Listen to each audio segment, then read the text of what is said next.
Paul Schwartz was there, the Giants beat writer for the New York Post, and he's been doing it a long time, I think, since the mid-'90s.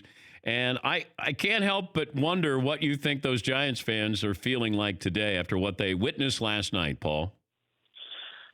Hey, Dan. Well, it's what they witnessed was the only thing that could stop Daniel Jones was the sound and fury of Mother Nature, right? I mean, they say, it'll be a cold day in hell when something happens. Well, when there's maybe a seat change with the Giants, with Daniel Jones and Eli Manning, the skies will open up and the thunder and lightning will come from the heavens, and that is exactly what happened last night. Yeah, it was pretty remarkable.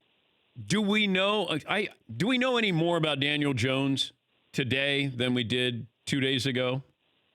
I think so. I mean, we don't know that he's going to Canton right now, obviously, or he's going to be starting September 8th against the Cowboys. But look, anytime you do something for the first time, it's a little check that you can put next to it, right? He did this. So, did I know? Did anyone know how he was going to respond to his first NFL action? Dan, he had never been in MetLife Stadium until last night. I mean, the Giants don't practice there, right? They practice in the parking lot near there. So, he walks into a stadium for the first time, gets acclimated, gets in the game early, goes 5 for 5. So, yeah, I mean, I think it's a check mark that the first taste of this he could handle unquestionably. Was it a better headline, better story if Daniel Jones played well or he didn't play well? Well, when you look at a glass, is it half full or half empty? Are you a lover or a hater? How do you wake up in the morning, right? How do you feel? Is it going to be a good day or a bad day? No, I think it's look, there's been a lot of gloom and doom around the Giants for a while here. And, this offseason, people are picking up to be a bad team.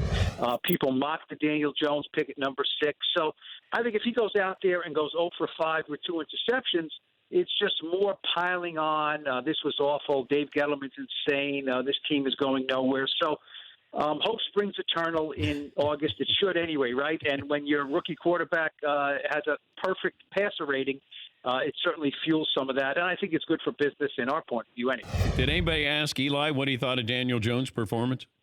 No, Eli was not available after the game. He was barely available during the game, right? He was a 3 and out. No, and that's not. Look, this was a cameo for Eli. I mean, this was one series. That's all it was. If he had thrown 4 passes and completed them all, they went down and got a touchdown or a field goal, he still would have been out.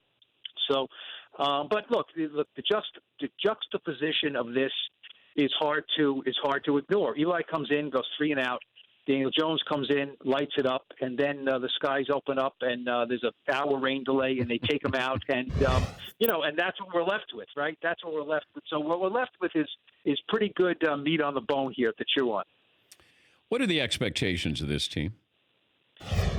Well, like I said, I think inside, I believe that they feel that they're a team on the uptick, that they're a young team. They are a young team. It's not a belief. I mean, the defensive backfield is incredibly young. Daniel Jones is the quarterback of the future. We'll see where that future arrives. So I think outside people looking at them as no better than a third-place team, and the only reason they're not a fourth-place team is people don't have much regard for the Redskins. Most people don't think they're a contender in any way, shape, or form.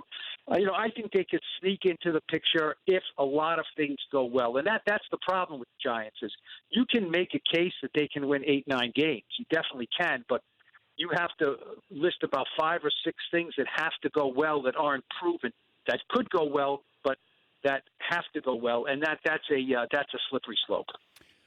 The only way Eli is out of the lineup, obviously an injury, but can he play his way out of the lineup this season? Oh, absolutely. There's no question, okay. and I think that he doesn't have to be terrible. Look, if the team is not great, and there's a decision inside the franchise that, look, we're not going to make the playoffs. I don't think we're going to contend, whether that's after 5 games or 8 games or 10 games, whatever it is. All this Daniel Jones talk, I mean, they love the guy because they picked him so high. That doesn't mean they don't still love Eli, but when you have a guy waiting and all he does is play well and make you think good thoughts like Pat Shermer and Dave Gettleman are thinking about him now, It will make the inevitable change quicker. So Eli Manning is really under the gun here. He has to play well. They have to win. And those are things that are going to be hard for them to do. Paul, thanks for joining us. We appreciate your time. Anytime. Thank you, Dan. That's Paul Schwartz. He's Giants beat writer for the New York Post since 1994. For more Dan Patrick Show, tune into Audience Channel 239 on DirecTV. Stream for free on BR Live or download the Dan Patrick Show app.